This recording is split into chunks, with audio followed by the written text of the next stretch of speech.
स्थानीय मुद्दे को लेकर हुई प्रेस वार्ता में जनप्रतिनिधियों पर जमकर बरसे समाज सेवी आरपी पांडे। वहीं प्रेस वार्ता में इकलौते नजर आए भावी सभासद प्रत्याशी मैनपाल अधाना। नमस्कार, शासन पक्ष में आपका स्वागत है। मैं हूं आपके साथ डीपी ओझा। मैं इस समय मौजूद हूं डीएलएफ के प्रेस वार्ता में, जहां लोगों ने अपने जनप्रतिनिधियों के प्रति दिखाई गुस्सा। अगर हम बात करें, आज आपने प्रेस वार्ता रखा है, आपका विशेष मुद्दा क्या है? इस वार्ता में शरीक हुए इसके लिए आप लोगों का बहुत बहुत धन्यवाद। यूपी में नगर पालिका चुनाव की घोषणाएं होने वाली हैं आजकल में, तो ये डीएलएफ अंकुर विहार वार्ड 33 की लाइफ लाइन है। एमएम रोड नल्ले का चुनाव हुआ 2022 फरवरी में। उस चुनाव से पहले आचार संहिता लगी, उसमें हमारे माननीय विधायक जी नंदकिशोर जी ने नारियल फोड़ा। आचार संहिता के दिन नारियल फोड़ के उसका उद्घाटन किए कि अब एमएम रोड बन जाएगा। तो आप लोग जैसा कि देख सकते हैं, मैं यहाँ पर दे रखा हूँ, 1 वर्ष होने को आ गए। 1 वर्ष में 1 किलोमीटर से कम का रोड इन सत्ताधारियों से नहीं बनाया गया। और सबसे अहम बात क्या है कि अब नगर पालिका का चुनाव आने वाला है, उसकी घोषणाएं होने वाली हैं। इस नगर पालिका के चुनाव में आज के दिन में कम से कम 15 से 20 उम्मीदवार भावी प्रत्याशी सभासद प्रत्याशी खड़े हो गए हैं। उसमें कुछ वर्तमान भी हैं, कुछ अपना पुराने भी हैं, कुछ नए भी हैं, कुछ समाज सेवी भी हैं। जो भी जनता यहाँ पर रह रही है, इन सभी का जमीर खत्म हो चुका है। आज आप लोग अपने जनहित को मुद्दों को नहीं उठाएंगे। चुनाव एक ऐसा समय है कि इस समय में अगर हम अपना मुद्दा नहीं उठाए तो 5 साल में भी नहीं उठा पाएंगे। क्या आपको लगता है कि आने वाले चुनाव में जो है एमएम रोड है, तमाम नालियों की समस्या है, इन चीज़ों को लेकर विशेष मुद्दा बनेगा? ये विशेष मुद्दा बनना चाहिए और ये बनेगा, क्योंकि इस मुद्दे को ही अब मैं लेकर आगे बढ़ूंगा। और एमएम रोड पर आने वाले टाइम में, हफ्ते में या 10 दिन में, मैं अनिश्चितकालीन भूख हड़ताल भी करने चल रहा हूँ। अगर एमएम रोड नहीं ये लोग बनाते हैं सत्ताधारी, तो इस बार आप लोग चुनाव का बहिष्कार कीजिए। आप लोग वोट मत दीजिए। आप लोगों का जमीर कहाँ चला गया? आप लोग इनको वोट दे देंगे, ये 5 साल तक फिर आप लोगों को ऐसे ही गंद में लाकर खड़ा कर देंगे कि नर्क जैसी स्थिति हमारी बनी रहेगी। लेकिन हम अगर माने, आरपी पांडे ने पहले भी इस तरह से भूख हड़ताल किया था। हमारे विधायक जी आए थे, उन्होंने आश्वासन भी दिया था और उसको करीब आधा किलोमीटर का रोड उन्होंने रिपेयरिंग करा दी थी। काला डामर रोड उन्होंने बनवा दिया था। अब की बार भी मान लेते हैं कि नहीं भूख हड़ताल करेंगे और कि आधा किलोमीटर फिर बन जाएगा? नहीं, इस बार तो ऐसा देखिए, उन्होंने रोड़ी को डलवा रहे हैं। हमारी जब भी प्रेस कॉन्फ्रेंस होगी 2 डंपर रोड़ी पर जाएगी। समस्याएं चुनावी समय में ही लोगों को क्यों याद आती हैं? ऐसा तो खैर आप कह रहे हैं, बात बिल्कुल ठीक है, लेकिन मैं हर 2-3 महीने बाद इन जन समस्याओं को आप लोगों के माध्यम से ही उठाता रहता हूँ। लेकिन इन सब का जमीर कहाँ गया, जो आज की डेट में भावी प्रत्याशी के रूप में अपने बैनर, अपने पोस्टर्स ये लगा रहे हैं कि मैं फला पार्टी से उम्मीदवार हूँ। इनका जमीर क्या मर गया है?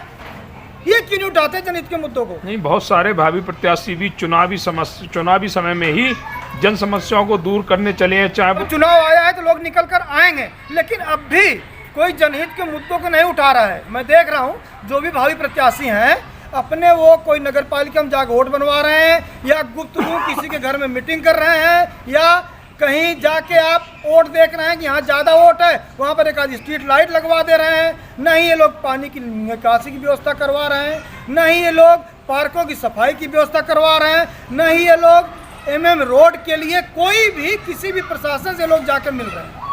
हमने पिछली बार देखा था जब उत्तर प्रदेश में विधानसभा के चुनाव होने थे, तो विधायक नंदकिशोर गुर्जर ने 5 जनवरी 2022 को एमएम रोड पर रोड़ी डलवाई थी। तो ये कहीं सब चुनावी कारण तो नहीं कि 5 जनवरी को रोड़ी डलवा दी, 7 जनवरी को आचार संहिता लगनी थी? वोट लेने का ही एक जरिया है कि अब हम ये काम करेंगे। इसीलिए मैं जनता को अब एकदम बताना चाह रहा हूँ कि 5 साल तक आप ऐसे ही रहोगे। अगर आज आप नहीं जागोगे तो आज आप इनको वोट अब मत दीजिए। आप इनसे अपना काम कराइए, फिर वोट दीजिए। मैं आपसे बार बार यही कह रहा हूँ।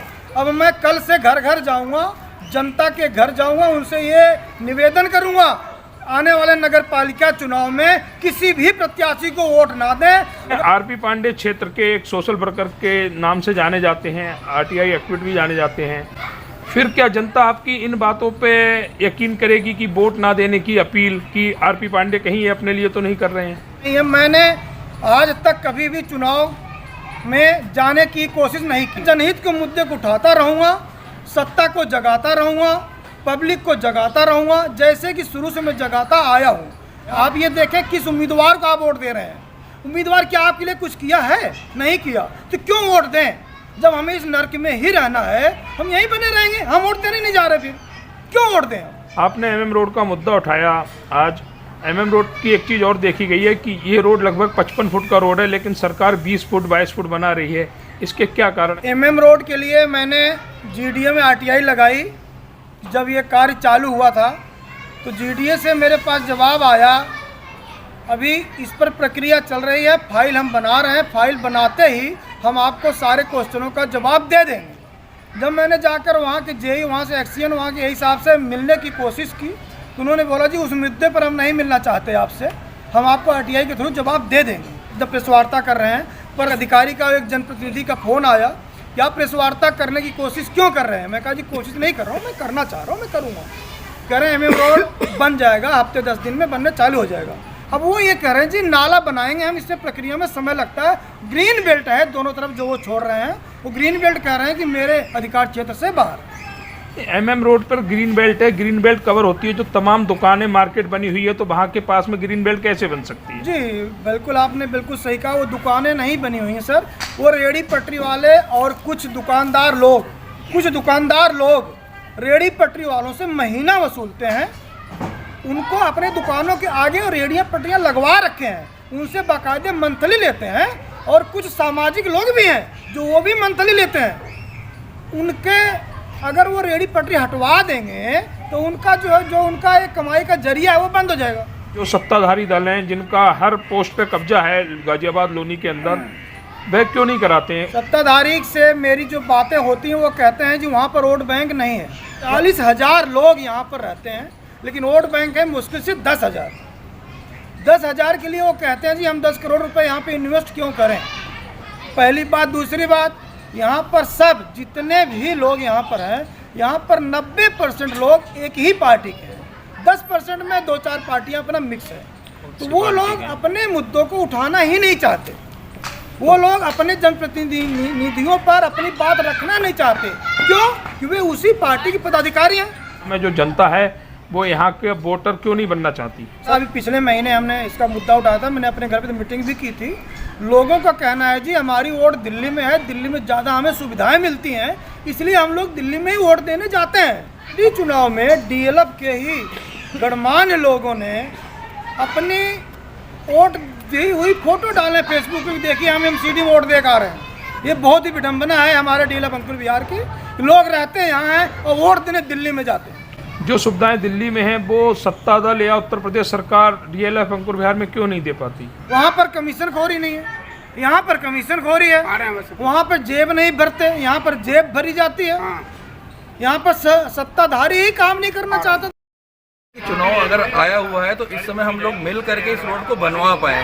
पूरी कोशिश जारी है लगातार, लेकिन इन लोगों से काम नहीं हो रहा है। जानबूझ करके जल निगम की लाइनें खोद के डाल दी जाती हैं, जोड़ा गया है और चीज़ें नहीं हो पा रही हैं। तो इस मुद्दे पे इस बार हम ये चाह रहे हैं कि चीज़ें जो है चुनाव होने से पहले एटलीस्ट हमारा जो है एमएम रोड बन जाए। बात करें चुनाव के पहले ही नारियल तोड़े जाते हैं, लेकिन चुनाव खत्म हो जाता है, सूख जाता है नारियल का पानी। डीएलएफ का आगे खराब है, सच्चाई बताओ। पहले ये था कि चलो जी यहाँ से नीचे से ऊपर तक एक ही सरकार होगी तो डेवलपमेंट हो जाएगी। जनता ने उनको सबको चुना और नीचे से ऊपर तक, अब तो केंद्र तक, मतलब एक सभासद से लेके केंद्र तक एक ही सरकार है। उसके बावजूद भी विकास के नाम पे डीएलएफ जीरो। जहाँ देखो वहाँ गड्ढे। जैसे तैसे हम लोग रोड लड़ बढ़ के रोड बनवाते हैं, अगले दिन आगे कोई जल निगम वाला, कोई पाइपलाइन वाला, कोई ये अलाना फलाना ढिमकाना खोद के चला जाता है।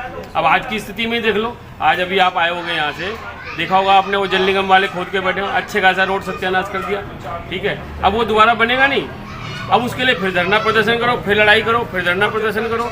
ये कहता हूँ यहाँ का भाग ही खराब है। MM road main road link road माना जाता है जी। तो इस पर अतिक्रमण इतना है।